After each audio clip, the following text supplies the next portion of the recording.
Hello from Kingfisher, Oklahoma. Today we're going to look at 2 Samuel 5 and 6.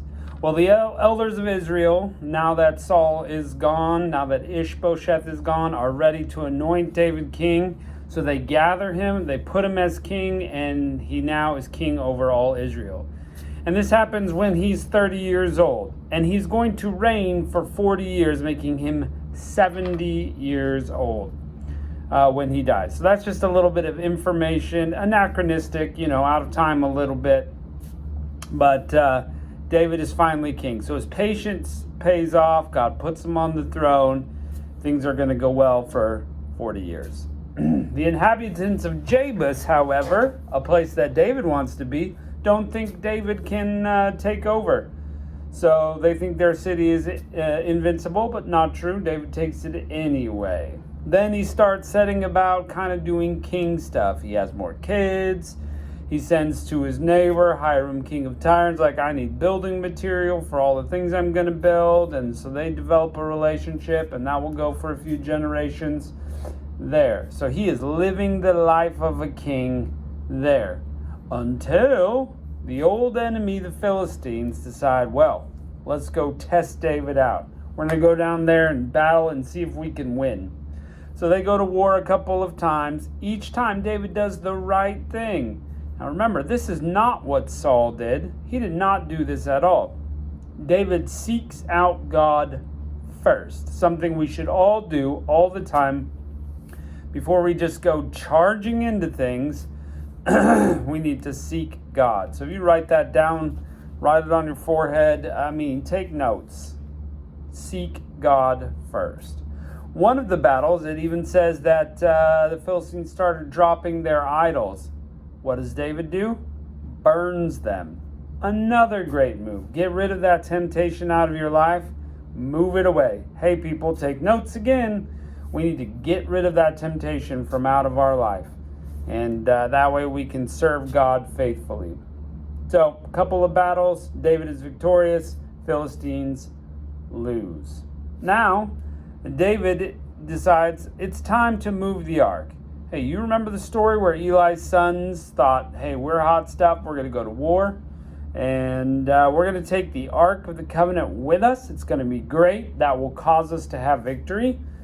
Instead, they die, and the Ark of the Covenant gets stolen, taken to Philistia.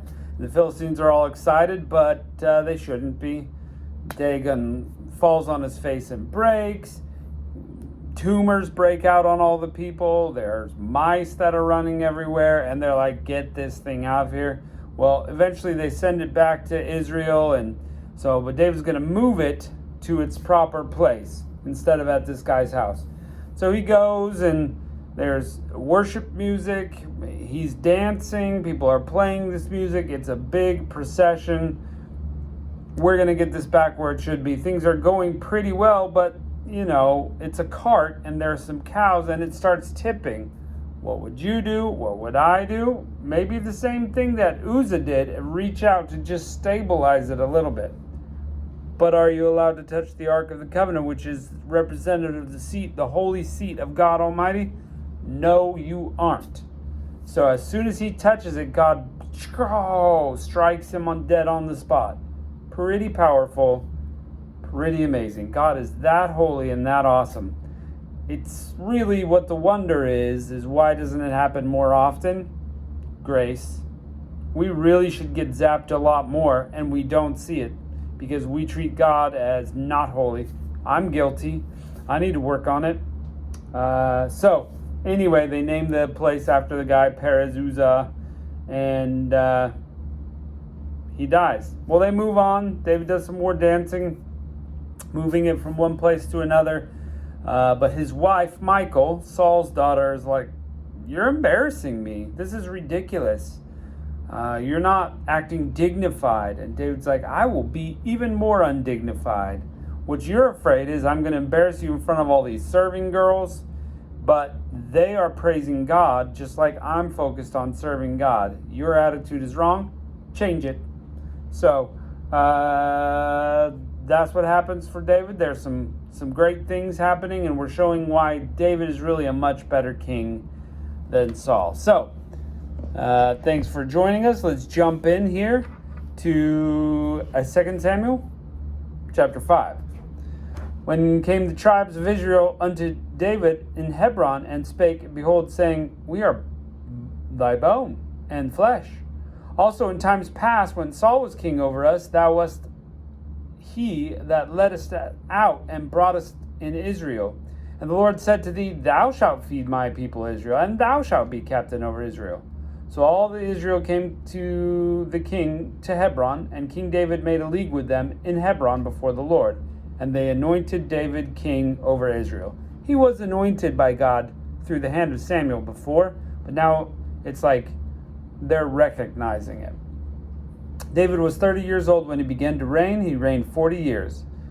In Hebron he reigned over Judah 7 years and 6 months, and in Jerusalem he reigned 33 years over all Israel and Judah. And the king and his men went to Jerusalem unto the Jebusites, the inhabitants of the land, which spake unto David, saying, Except thou take away the blind and the lame, thou shalt not come hither, thinking David cannot come hither. Nevertheless, David took the stronghold of Zion, the same as the city of David. And David said on that day, Whatsoever getteth up out of that gutter, and smiteth the Jebusites, and the lame and the blind that are hated of David's soul, he shall be chief and captain. Wherefore they said, The blind and the lame shall not come into the house. So it's like this little culvert. Someone gets through and is able to get in from the inside and unlocks the gate, and the rest is history. David dwelt in the fort and called it the city of David. David built around them from Millo inward. David went on and grew great, and the Lord of hosts was with him.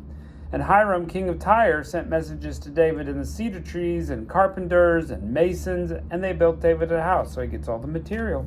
Pretty amazing. And David perceived that the Lord had established him king over Israel, and that he had exalted his kingdom for his people's sake.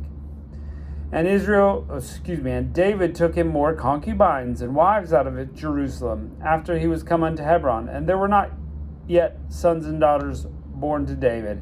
The names of those born into Jerusalem were Shammua and Shobab and Nathan and Solomon, Ibar also, and Elishua and Nepheg and Japhia and Elishama and Eliada and Eliphet. Hey, Solomon's a pretty big name. That's going to be important. He was born in Jerusalem. Now, again, this story is just the slight bit. Here's some information about David, not necessarily a straight line story. But when the Philistines heard they anointed David king over all Israel, the Philistines came up to seek David. And David heard of it and went down to the hold. The Philistines came and spread themselves out in the valley of Rephaim. Those were the giants. And David inquired of the Lord, and saying, Shall I go up to the Philistines? Wilt thou deliver them into my hand? And the Lord said unto David, Go up, for I will doubtless deliver the Philistines into thine hand. And David came to Baal-perazim, and David smote them there, and said, The Lord hath broken forth on mine enemies before me, as the breach of waters. Therefore he called the name Baal-perazim. And they left their images, and David and his men burned them. Good move. Good move. And Philistines went up again and spread themselves in the valley of Rephaim. And David inquired of the Lord. Another good move. He said, Thou shalt not go up, but fetch a compass behind them. So go around, and come over them from the mulberry trees. And let it be, when thou hearest the sound in the tops of the mulberry trees, that thou shalt bestir thyself, and shalt go. The Lord will go up before thee, and smite the host of the Philistines. David did so, and as the Lord had commanded him, and smote the Philistines from Geba until they came to Gezer. So, that's another miraculous battle of God. You hear these sound of marching on the treetops, and then you go, and really it's God going before him. Chapter 6. And David gathered together all the chosen men of Israel, 30,000. And David arose and went all the people that were with him from Baal of Judah, and bring up thence the ark of God, whose name is called by the name of the Lord God of hosts, that dwelleth between the cherubims. And they set the ark of the God on a new cart, and brought out of the house of Abinadab that was in Gibeah. And Uzzah and Ahio, the sons of Abinadab, drave the new cart. And they brought it out of the house of Abinadab, which was in Gibeah, accompanying the ark of God. And Ahio went before the ark. And David and all the house of Israel played before the Lord on all manner of instruments made of fir wood, on harps, on psalteries, and on timbrels, and on cornets, and on cymbals. And they came to Nachon's threshing floor. Uzzah put forth his hand to the ark of God and took a hold of it, for the oxen shook it. The anger of the Lord was kindled against Uzzah, and the Lord smote him there for his error, and he died by the ark of God. David was displeased because the Lord had made a breach upon Uzzah, called the name of the place Perez Uzzah to this day. David was afraid of the Lord from that day, and I can't really blame him for that. He said, "How shall the ark of the Lord come to me?" So David would not remove the ark of the Lord unto him, unto the city of David, but David carried it aside into the house of Obed-Edom, the Gittite. And the ark of the Lord continued in the house of Obed-Edom, the Gittite, 3 months. And the Lord blessed Obed-Edom and all his household. And it was told King David, saying, "The Lord has blessed the house of Obed-Edom, and all that pertaineth unto him, because the ark of the God." So David went and brought the ark from the house of Obed-Edom to the city of David with gladness. So God's blessing Obed-Edom because the ark is there. David's like, I want to be blessed. Let's go get it. And they do. And it was so that they bear the ark of the Lord it was so that when they bear the ark of the Lord, and it had gone 6 paces, he sacrificed oxen and fatlings. So every 6 paces he makes a sacrifice. That's a lot of sacrifices. And David danced before the Lord with all his might, and David was girded with a linen ephod. So David and all the house of Israel brought up the ark of the Lord, and notice he's not naked. He has a linen ephod on, which probably covers the important bits there. So David and all the house of Israel brought up the ark with shouting and the sound of the trumpet. And as the ark of the Lord came into the city of David, Michal, Saul's daughter, looked through the window and saw King David leaping and dancing before the Lord, and she despised him in his heart. She's a very supportive wife. And they brought the ark of the Lord, and it set in its place in the midst of the tabernacle that David had pitched for it. And David offered burnt offerings and peace offerings before the Lord. So not literally him. He's not the one doing it. It's not like Saul, when Saul literally took the sacrifice into hand. He's allowing them to be offered to God. It's probably, stuff, cows and stuff belonging to him. Soon as David made an end of the offering and peace offerings, he blessed the people in the name of the Lord of hosts. And he dealt among the people, even among the whole multitude of Israel, as well as to the women and men, everyone, a cake of bread and a good piece of flesh, meat, and a flagon of wine. So all the people departed, everyone to his house. So he blesses the people with food and drink. Then David returned to bless his household. Michal, the daughter of Saul, came out to meet David and said, "How glorious was the king of Israel today, who uncovered himself in the eyes of the handmaids of his servants, and as one of the vain fellows shamelessly uncovers himself." She's sarcastic here. And David said unto Michal, "It was before the Lord which chose me before thy father, and before all the house to appoint me ruler over the people of Israel. Therefore I will play before the Lord, and I will be more vile than thus, and will be base in my own sight.